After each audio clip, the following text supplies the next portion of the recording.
അച്ഛനും അമ്മയും കൂടെ പണ്ടൊരു യാത്ര പുറപ്പെട്ടതാ, ഗുരുവായൂർ കുളിച്ചു തൊഴ.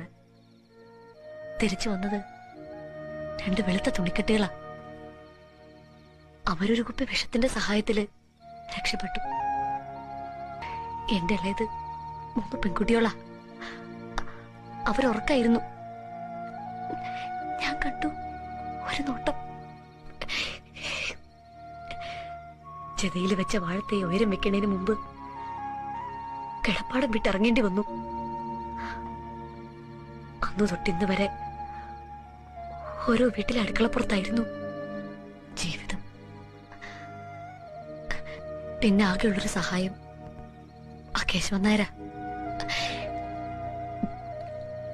എന്റെ ഇളയ സരോജിനി അയാളുടെ വീട്ടിലാ.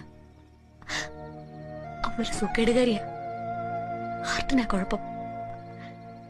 ഇളയതുങ്ങള് വേറെ വീട്ടിലാ, സ്കൂളിൽ പറഞ്ഞേക്കണുണ്ട്.